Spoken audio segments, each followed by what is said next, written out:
하나님은 진리이십니다. 아멘.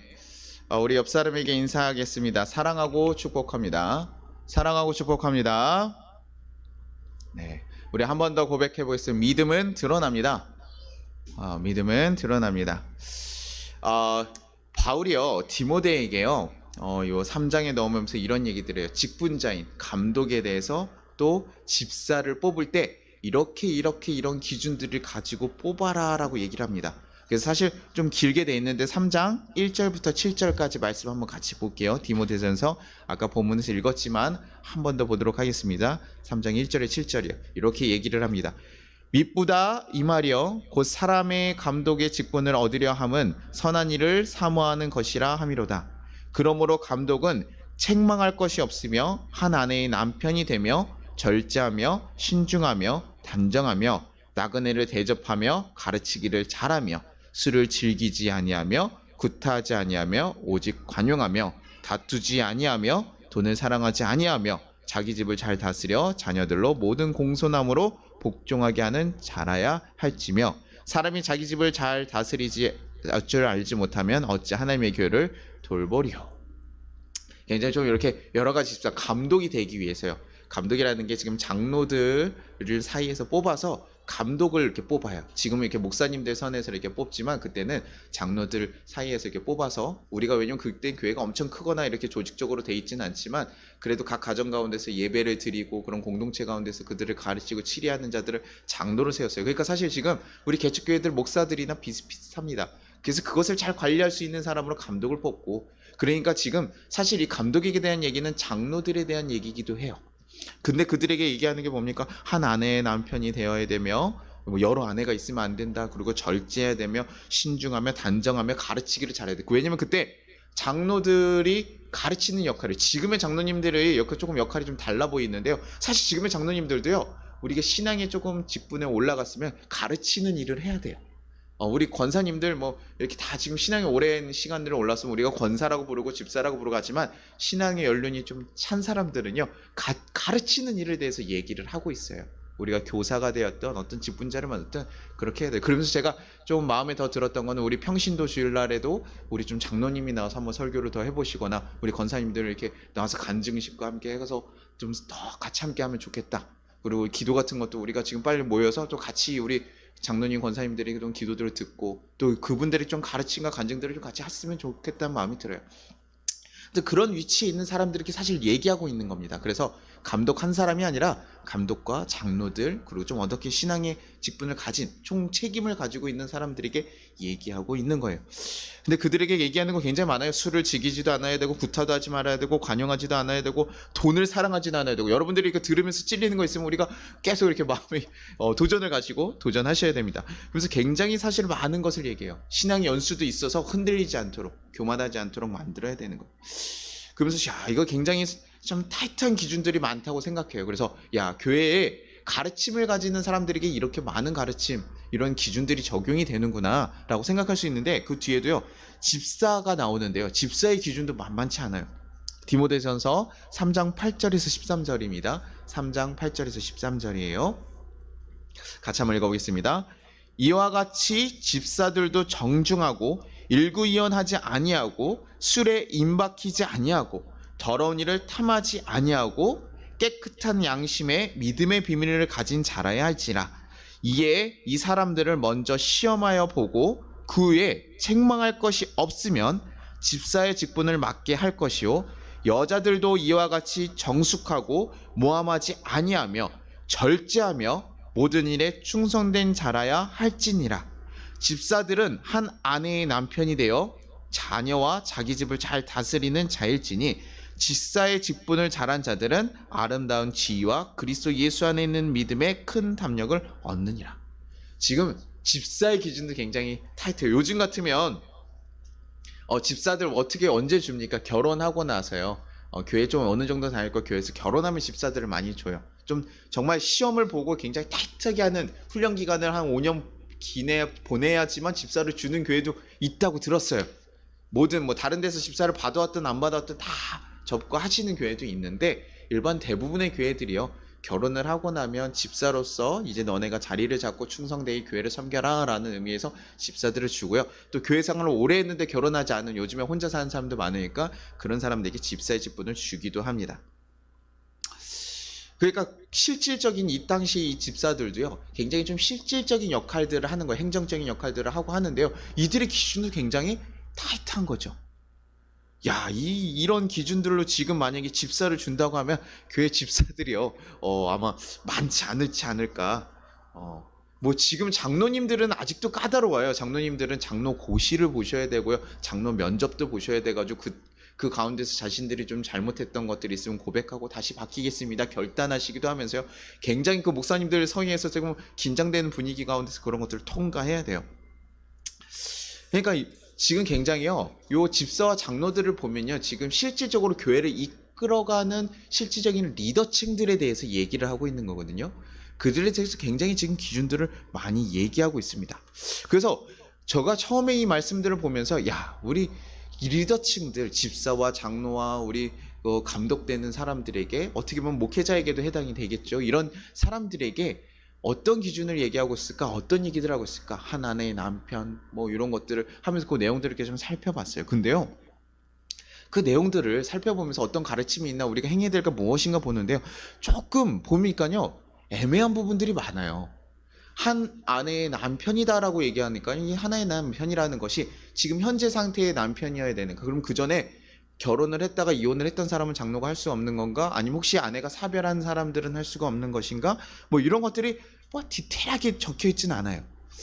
그리고 뭐 절제한다라는 기준도, 절제라는 기준이요, 어느 정도 선에까지 해야 되는 건가? 단정해야 되는 것도 어느 정도까지 해야 되는 건가? 이런 것들이 사실 명확하게 나와 있지 않아요. 그들이 행해야 되는 그런 목적에 대해서는 나와 있는데, 방향이요, 야 너네 절제해야 돼, 술에 임박히지 않고 술이 즐기지 않아야 돼, 그럼 술을 한두 잔은 먹어도 되는 건가? 아니면 술을 아예 먹지 말라는 얘기인가? 임박히지 않았다는 게 도대체 어느 정도의 기준이지?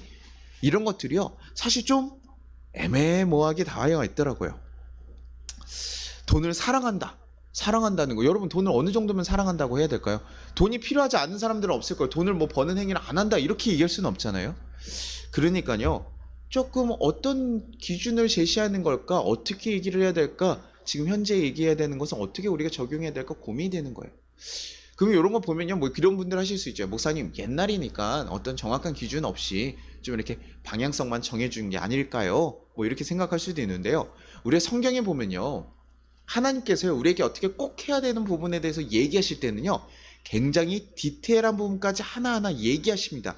우리가 성막을 지어서 어떤 성막을 지을 때 어떻게 합니까? 뭐 튼튼하게 지어라 이런 게 아니라요, 거리는 몇 규빗이고 어떤 재질을 써야 되면 어떤 색깔로 만들어야 되면 어떤 거 위에 어떤 거 위에 어떤 거 위에 해가지고 굉장히 길이까지 다, 크기까지 다 말씀하셔요.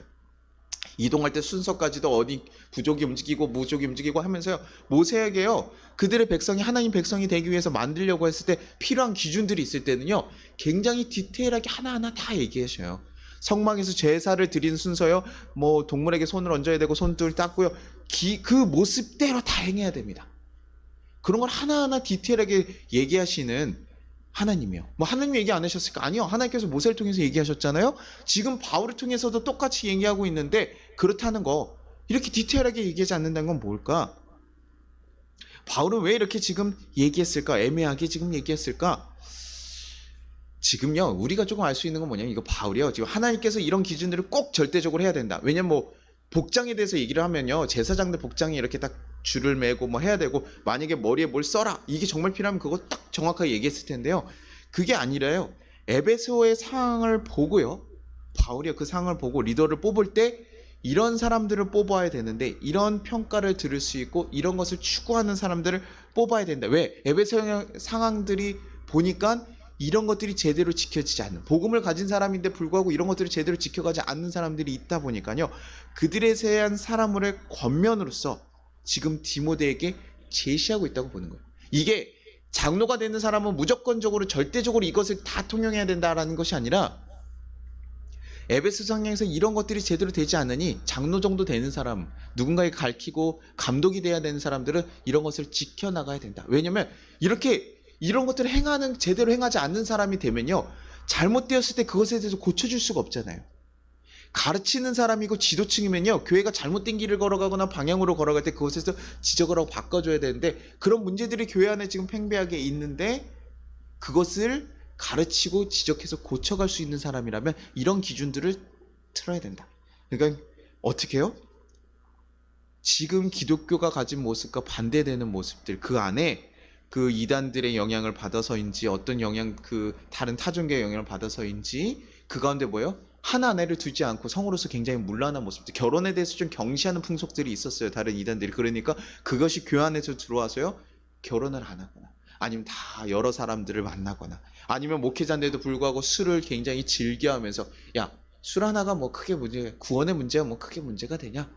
그러면서 뭐합니까? 목회자가 술을 좋아하고 아니면 돈을 사랑해가지고 돈을 따라간다든가, 절제하고 우리가 청빈한 삶을 좀 추구하는 것이 아니라 절제하지 않아요. 돈이 있고 여유가 있으면요, 그 가난한 성도들이 교회에 분명히 있음에도 불구하고 다 드러내기를 좋아하고요, 다투기도 좋아하고요. 그래서 디모데후서 3장 6절에요. 디모데후서에 보면요, 그들 중에 남의 집에 가만히 들어가 어리석은 여자를 유인한 자들이 있으니 그 여자는 죄를 중히 지고 여러 가지 욕심에 끌림 받아요.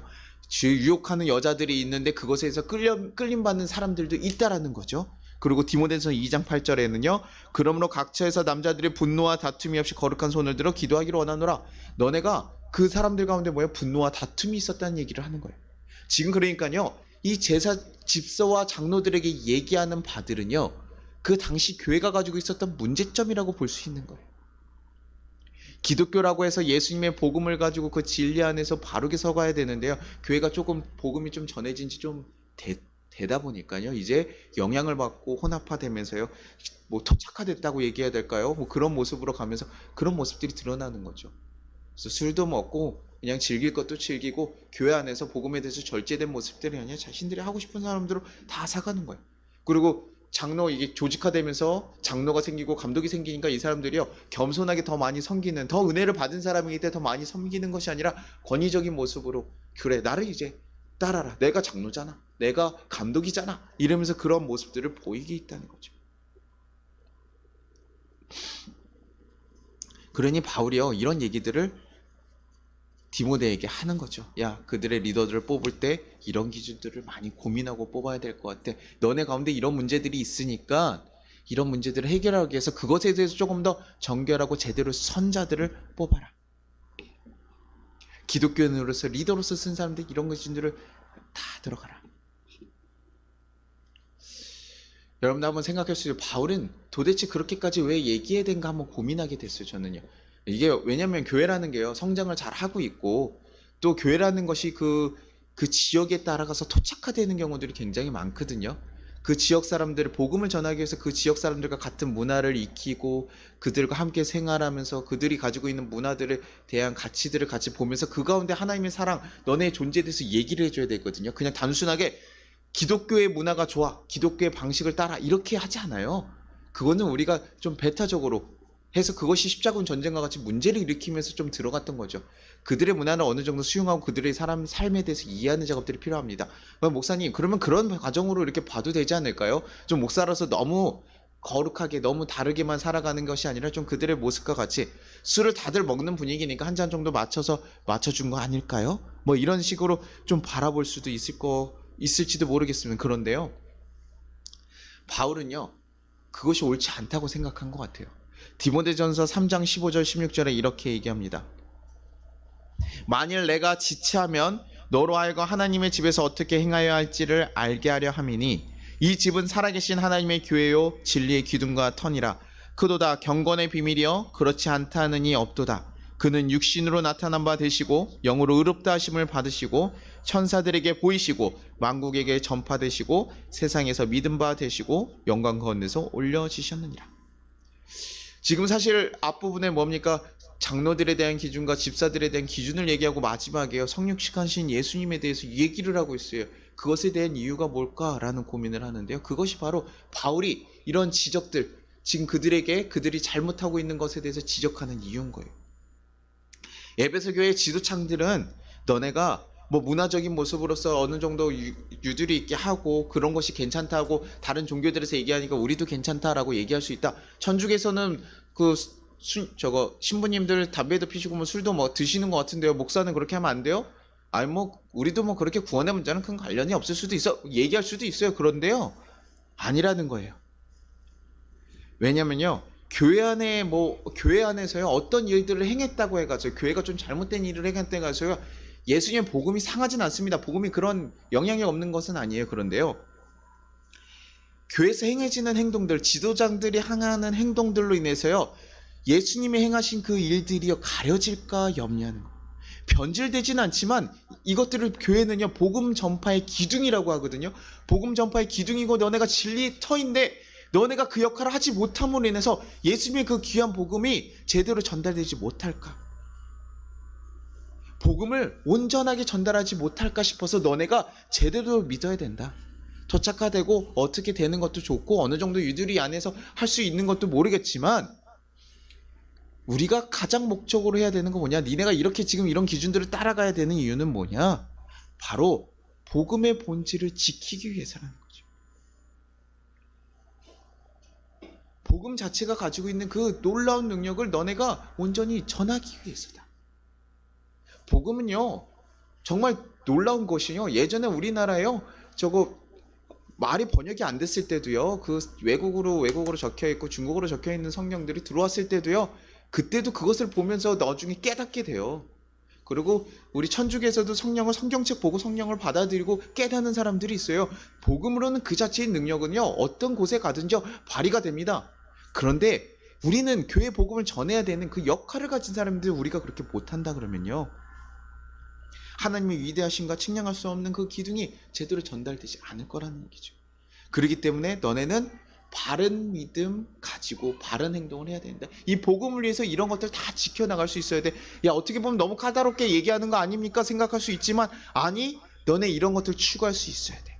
그 디테일한 부분은요, 시대의 상황에 따라 조금씩 달라질 수 있어요. 절제하는 게 어느 정도일까? 여자를 사랑한다는 것, 돈을 사랑한다는 게 조금 시대 상황에서 어느 정도 달라질 수 있지만 그들의 방향이요. 너네가 감독으로 쓴 사람이 여자나 남자나 성을 추구하면 안 되고 돈을 사랑하는 것에 당하면 안 되고 너네 과시하고 드러내는 것에 있으면 안 되고 누군가 다투고 싸우면 안 된다. 그런 방향성을 지켜야 된다. 그것이 그리스도의 복음을 가지고 있는 자들에서 나오는 행동이기 때문에 얘기하는 거예요. 믿음이 있는 자들은 믿음의 행동을 한다고 말씀드렸습니다. 그런데 믿음이 없이도 행동하는 자들이 있어요. 우리는 그것에 대해서 경계를 해야 되지만 믿음조차 없는 사람들은 제대로 된 행동을 할 수 있는 가능성도 없습니다. 사실은. 그러니요, 우리가 외식하는 모습들도 살펴봐야 되겠지만 그래도 바른 복음을 지키기 위해서 너네 이런 것들을 추구할 수 있어야 돼. 집사들인데도 행정적인 일들 하고 하다 보니까 바쁘고 뭐 이런 거 할 수도 있음에도 불구하고 굉장히 기준들을 타이트하게 잡아놓는 것이 너네가 세상의 흐름에 따라가지 말라는 거예요. 그것이 복음을 지키는 일이기 때문에 그러는 거예요. 사람 안에 어떤 복음들이 들어가 있는지 어떻게 그 복음을 생각하는지 우리가 생각하는 거 사람들은 판단할 수가 없어요. 하나님과 아시고 자기 자신만 알겠죠. 그러나 그것에 대해서 바울은 얘기하는 거예요. 저 기준들 온전히 충족하느냐 마느냐가 중요한 것이 아니라 왜 지켜야 하는지에 대해서 중점을 두고 얘기하는 거예요. 너네 이 기준들에 대해서 더 충분히 더 추가되고 빠질 수 있지만 그 방향성만큼은 지켜야 된다. 사람마다 그 기준에 대해서는 조금씩 다를 수 있겠지만 그것들을 지켜나가야 된다. 그래서 그들의 행동에 대해서 어떤 것이 맞을까 고민하고 자기에게 대해서 생각하고 있기 때문에 이 얘기들을 한 것이죠. 지금 우리가 살고 있는 시대는 어떻게 할까요? 이 모습에 대해서 어떻게 적용할 수 있을까요? 지금의 시대도 저는 크게 다르지 않다고 생각해요. 뭐 초기 기독교에도 그런 돈을 사랑하고 성의 문제, 권력의 문제 이런 문제들이 있었던 거 지금도요. 좀 아쉽지만요. 그런 문제들이 여기저기서 터져나오고 있다는 게 사실이잖아요. 지금 목사님들과 장로님들과 감독님들을 봤을 때 어떻습니까? 굉장히 청빈하고 야, 저 사람들 참 신뢰할 만해. 저 사람들이면 믿을 만해. 이런 모습이 먼저 떠오르는가요? 세상에서요. 우리 기독교를 보고 예전엔 개독교라고 했는데 이제는 무슨 이미지까지 가져오면 사기꾼이라고 가죠. 기독교는 사기꾼의 이미지를 가지고 있대요. 누군가 속여서 자신들의 것을 취하려고 한다. 어떤 물질적인 것을 취하려고 한다. 그러니까 사람들이 보기에는 우리는 어떤 거예요? 어떤 교인들을 데려와서 믿음을 강요하고 그들이 헌금을 내게 만들어서 자신들이 살려고 하는 사람들로 보이게 된다는 거예요. 그런 모습들로 보이게 된다. 분명히 저희 장로님들 가운데 굉장히 잘하시고 감독님 가운데 잘하시고 정말 잘 사시는 분들도 많아요. 저희 교회 장로님만 해도 너무나 존경할 만한 모습들이 많잖아요. 그런데 생각보다 외부에서 만나는 목사님들 봤을 때 된 게 배타적이고 좀 일관된 모습들이 안 보이는 부분들이 가끔 보이십니다. 많은 분들이 괜찮은데 그 중에 일부들이 그렇게 튀는 모습들이 보이는데 세상에서는 그런 튀는 모습들에 더 집중하고 본다는 거죠. 그래서 세상에서요, 교회 이름이 딱 신문에 같은 데 나오거나 인터넷 기사에 나오면요, 가슴이 철컹해요. 왜냐면 좋은 일로 나왔을 리가 없으니까요. 좋은 일로 나올 수도 있는데 좋은 일보다는 나쁜 일로 나오는 게 훨씬 많다 보니까 아이고 또 어디 터졌나 보구나, 또 문제가 생겼나 보구나, 그런 모습들이 우리가 지금 가지고 있으니까요. 우리 가운데 사실 이 복음의 이 바울의 메시지 더 필요한 게 아닐까요? 제가 오징어 게임을 얘기 드리면서 말씀드렸던 이유가 뭡니까? 그것이 세상에서 우리를 바라보는 시선에 가깝다는 거예요. 거기에 나오는 그 또 한 명의 그 사연 얘기를 들으면요, 딸이요, 목사 딸이에요. 목사의 딸인 한 명이 나오는데요, 거기서 아버지의 얘기를 이렇게 전합니다. 아버지의 얘기를 뭐라고 얘기하냐면요, 아버지가 자기에게 강간을 하고 나서 항상 무엇을 했대요? 회개 기도를 했다는 거예요. 그러고 나서 회개를 해서 돌아서 끝나는 것이 아니라 또 그 다음번에 강간을 이루고 또 기도하고, 자신들이 회개 기도하고 주님 앞에 기도하면 모든 것이 다 이루어졌다, 회개가 됐다고 생각하면서 얘기를 하니까요, 그 딸에서 봤을 때 그 회개가 얼마나 같지 않겠습니까? 그러다 나중에 결국에는 엄마를 죽이는 사람이 목사였고 그 목사를 죽인 게 딸이 되었기 때문에 그 딸이 구치소에 들어가요. 사람들이 보기에는요, 저 사람들 자기가 혼자 회개하면 되는구나, 기독교인들은 자신들이 잘못했는데 그 행동에서 고치진 않고 하나님한테 회개하면 된다라고 생각하는 사람들이 보인다는 거예요. 이런 거 비슷한 거 하나 있었죠. 밀양이라는 영화에서도 그런 장면들이 나왔습니다. 밀양에서요, 어떤 사람이 어떤 그 여자의 그 아들을 납치해 가요. 납치해 가서 결국 죽입니다. 그 자녀를 죽이니까요, 감옥에 들어갔어요. 그 아픔 때문에 너무나 슬퍼한데 교회에서 같이 그 통곡하고 울면서 그 가운데 좀 회복을 하고요. 그러고 나서 나중에 자기가 어떻게든 용서하려는 마음을 가지고 그 감옥에 갇힌 제수를 찾아가요. 근데요, 감옥에 갇힌 제수가 어떤 모습으로 나옵니까? 딱 성경책 물고요, 나 이미 용서받았습니다. 나 하나님 만나서 이미 용서받았습니다. 그러니까 그 여자가 분노하는 거예요. 야, 내가 용서하지 않았는데 누가 용서를 해? 내가 지금 내 자식을 죽였는데 내 자식을 용서하지 않았, 내 자식을 죽인 내가 용서하지 않았는데 누가 너희 죄를 용서해 주냐? 이게 뭐가 문제입니까? 하나님께 용서받는다고 하고요, 거기서 끝난 거예요. 그 죄수가요, 하나님께만 회개 기도를 하고요, 끝나버렸다고요. 자신이 정말 그 자녀에 대해서 죽인 것, 그 아이를 죽인 것에 대해서 정말 잘못했다고 생각했으면 뭐 해야 됩니까?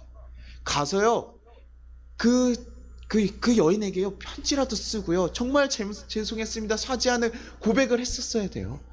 자기가 할 수 있는 회개의 그 열매를 맺기 위해서 어떻게든 노력했어야 되는데 그게 하나도 없이요, 자기는 지금 하나님께 죄를 고백하고 용서받았다는 걸 평안한 거예요.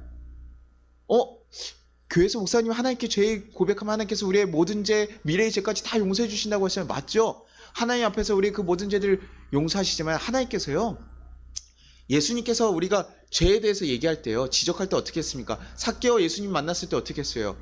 야, 너 죄 내가 다 용서하겠다.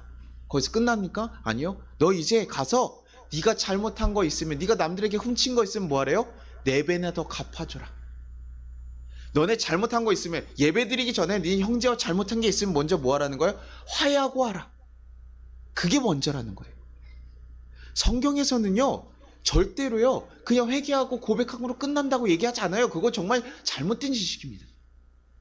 니네가 회개라는 것은 완전 턴백 돌아서면서 너네 삶의 자체를 바꾸는 거니까, 너네가 그 전에 잘못했으면 그거 다 돌이키고 회개하고 갚아줘야 된다는 거예요. 한 번 했으니까 한 번도 아니요, 4배나 갚아주라고 얘기해요. 더 그것에 대해서, 그 아픔에 대해서 회개 열매를 맺으라고 얘기해요. 근데 그런 것이 없이 나오니까 얘기하고요. 전도연도 어떻습니까? 예수님께서 나에게 용서하신 그 사랑, 그 1만단들의 사랑을 알았다면요, 그 100단위를 용서, 그거 자기한테 안 받았어요. 자기에게 용서를 구하지 않았더라도요, 용서할 수 있는 마음으로 방향은 가져가야 돼요.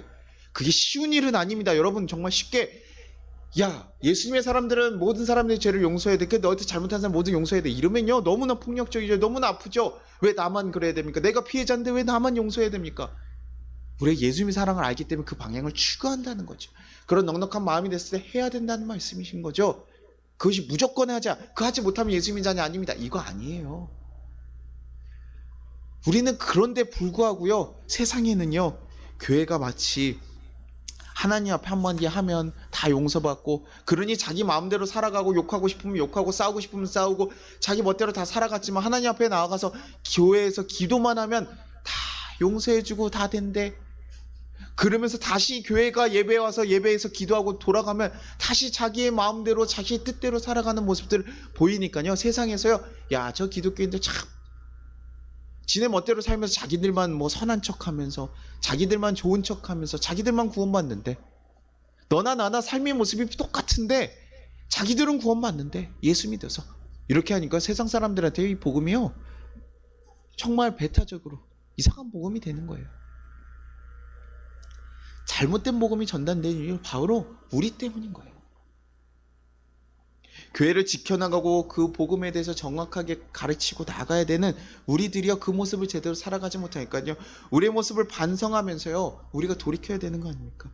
우리는 어떤 모습으로 가야 되는가? 왜 유명한 목사님들, 능력 있는 목사님들이 자꾸 성 문제에 넘어가고 돈 문제에 넘어가고 권력 문제에 넘어지면서 그것들을 하는가? 제가요, 예전에요, 유명한 교회 목사님이 성 문제 갖다가 했을 때요, 나중에요, 그 교회 가서 자기가 그 교회를 세워가지고 얘기하는데, 제가 그 얘기를 듣고 좀 분통이 터졌어요. 죄는 하나님 앞에 고백하는 거 아닙니까? 딱 얘기하는 거예요. 하나님이 용서하셨다는데 자꾸 뭘 나한테 얘기하라는 거예요. 저는 그 얘기를 들으면서 참 제 귀를 의심했어요. 이게 말이 되나? 자기가 잘못했다는 거 정말 인정한다면 하나님 앞에 고백해야죠. 그런데 자기가 잘못한 사람들한테 가서요, 머리 숙여서 사죄하고요, 자기 할 수 있는 최대한의 것을 다 해야죠. 자기 말씀 잘 전하고요, 똑 부러지게 전하니까요, 그런 모습 가지고 그대로 나오는 거예요. 하나님 날 용서하셨어. 얼마나 뻔뻔하고 아나무인한지. 그러니 세상 사람들이 우리에게 보고 사기꾼 같다 얘기하는 거죠.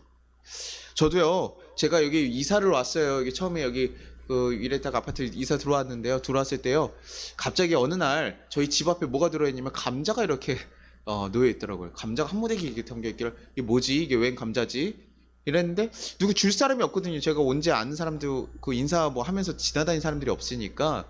그랬는데 그거 나중에 옆집에 사람이 이렇게 소리가 이렇게, 혹시 옆집이 아닐까 하고 물어봤더니 옆집이 맞더라고요.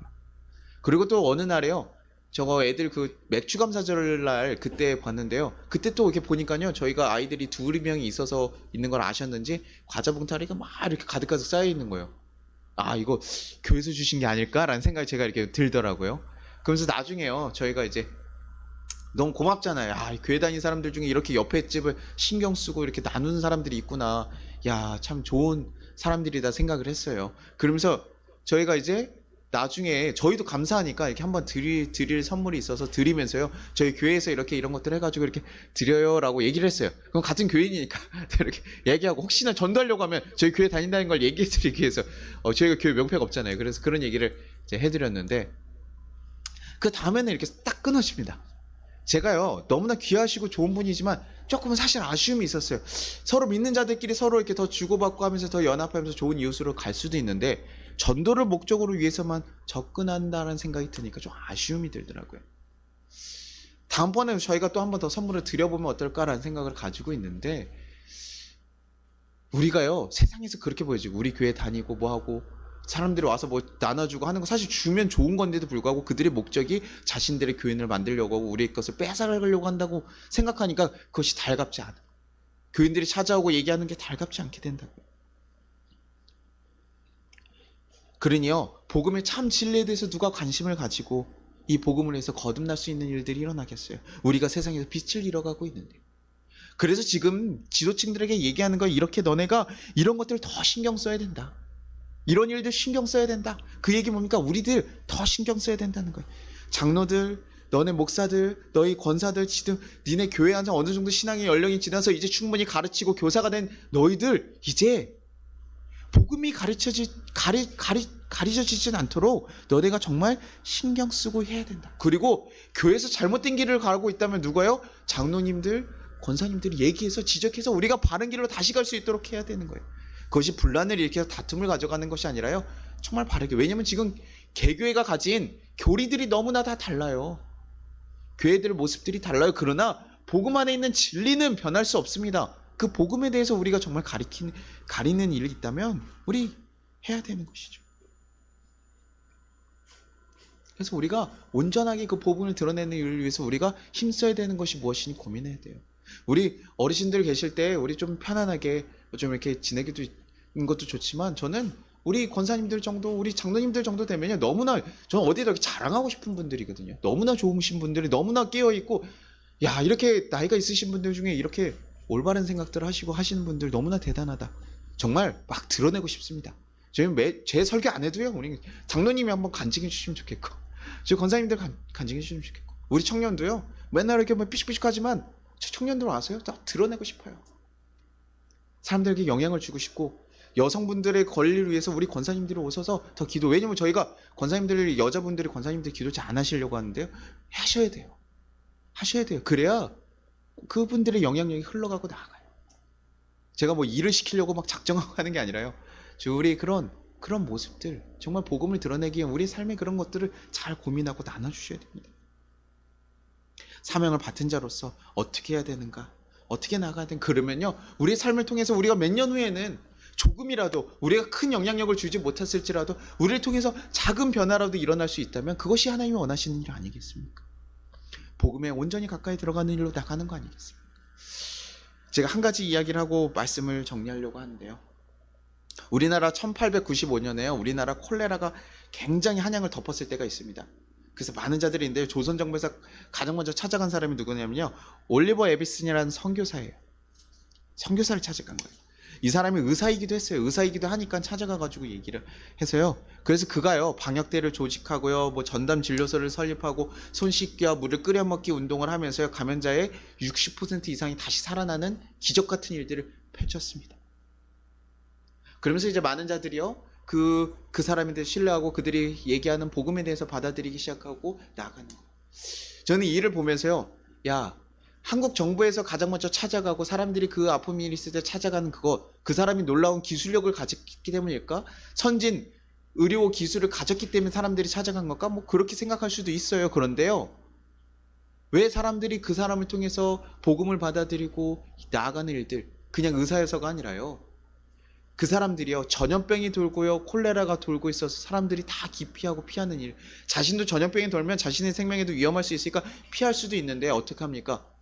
그것을 마다하지 않고요, 정말 알지도 못하고 말도 잘 통하지 않는 그 이민족들을 위해서요, 와서 사랑으로 섬기고 희생하고 만들고 노력하고 아픈 자들이 있으면 찾아가서 하는 자기 희생적인 사랑의 모습을 보여주니까요, 야, 내가 저 사람이 하는 말이 뭔지는 모르겠고 저 사람이 하는 얘기가 진리가 뭐고 논리적으로 이해는 되지 않지만 저 사람이 믿는 복음이라면 내가 믿을 수 있겠다.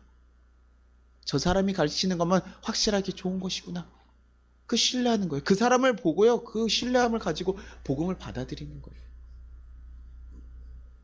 그러니 그것이 기독교인의 영향력 아닙니까? 아무도 가지 않고 아픔이 있는 사람들한테 가지 않지만 우리는 간다. 왜요? 예수님의 사랑 때문에 바울이 마치 자기의 복음을 위해서 그렇게 걸어갔던 거, 죽을 줄 알면서도 걸어갔던 그것처럼, 그렇게 할 때 뭡니까? 기독교를 신뢰하고 복음의 가치를 관심 있게 하고 드러나게 하지 않겠습니까? 지금 코로나를 겪는 시대에 우리 교회분들의 모습 어떠냐고요? 방치되어 있고 소외되어 있고, 지금요, 자살률 우리나라 뭐 지금 요즘에 BTS며 오징어 게임이며 뭐 우리나라 정말 뭐 옛날 싸이며 뭐 정말 요즘 우리나라 문화들이 세계를 정말 주도하고 있어요. 주도하고 있어서 어디 나가서 한국인이라 그러면 자랑스럽게 얘기합니다. 게임에서 가장 잘하는 사람도 한국인이. 게임 잘하는 거, 영화 잘 만드는 거, 뭐 이런 것들이 지금 한국 문화로 해서 국뽕이라고 해요. 한국인들에 대한 이렇게 자신감이 막 차는 거를 우리가 국뽕이라고 하는데요. 그런 것들이 젊은이들 사이에서 그런 것들이 가득 차게. 근데요, 되게 우스운 건요, 그런데 자살률은 세계 1위. 세계 1위고 지금 30대 여성들의 자살률이 너무나 높아졌다고 해요. 지금 아픔을 겪으면서 우리나라 가운데 너무나 힘든 일들이 있어요. 근데 교회들이요, 자기만 살겠다고 자신들의 것만 주장하면서 자신들 그것들만 지금 주장하면서 살아간다면 그걸 통해서 누가 복음에 관심을 가지겠습니까? 이럴 때일수록 우리의 복음의 것은 더 가치 있게 나아가야 되는 거 아닙니까?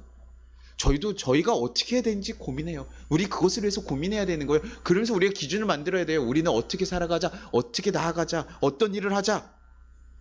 단순하게 좋은 리더, 좋은 교회, 좋은 성장하는 교회를 만드는 것이 아니라 정말 복음 정신이 살아있는 그런 교회를 만들기 위해서 우리는 무엇을 해야 되고 어떤 행동을 해야 될지 우리가 스스로 제약하면서 나아가야 될지도 모릅니다.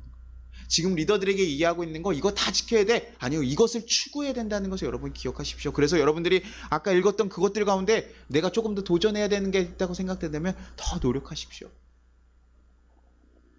그렇게 해서 우리의 삶을 통해서 복음이 잘 흘러갈 수 있도록 그 모습들에서 우리가 정말 깊이 고민해서 정말 이 나라 가운데 복음이 잘 흘러갈 수 있도록 그렇게 우리의 삶을 이끌어 가야 되지 않을까요?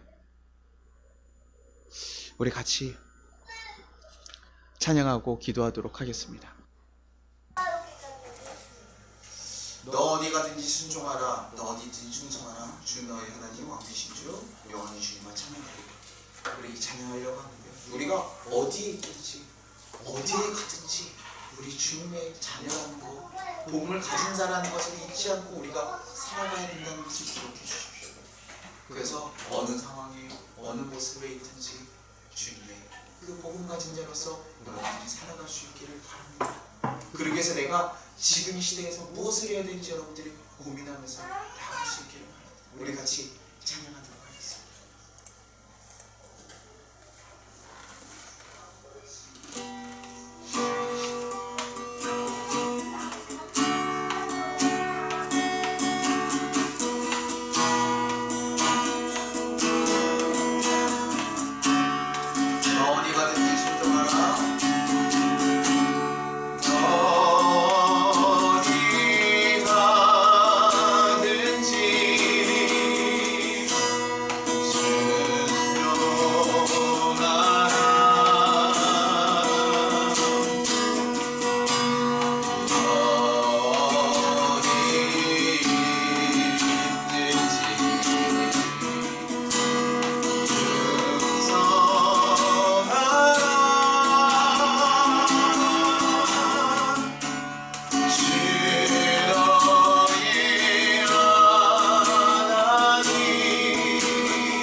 그들의 기준을 만드는 중심이 자신들을 더 잘 이끌고 성장시키기 위한 리더가 아닌 복음의 본질을 잘 지켜갈 수 있는 것을 고민하고 이해합니다.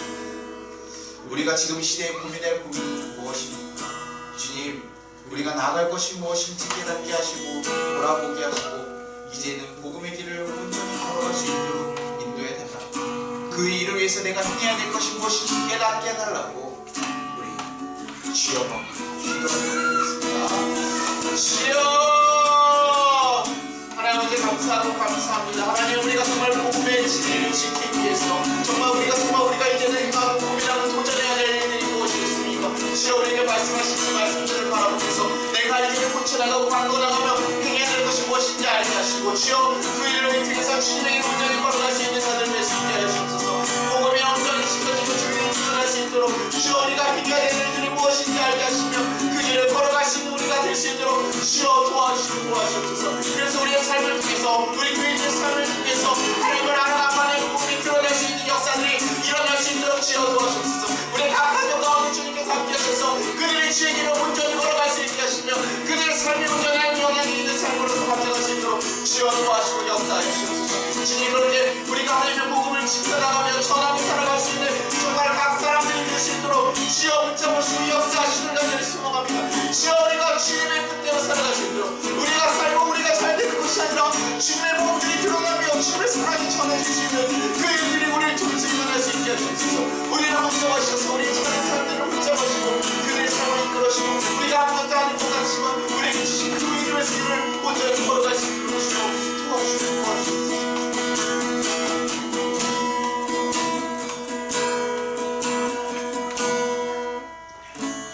하나님 아버지 감사합니다. 우리를 붙잡으시고 이끌어 주심이 감사합니다. 하나님, 하나님의 거룩한 사랑을, 하나님 정말 그 놀라운 사랑 우리가 받은 자로 살아갑니다.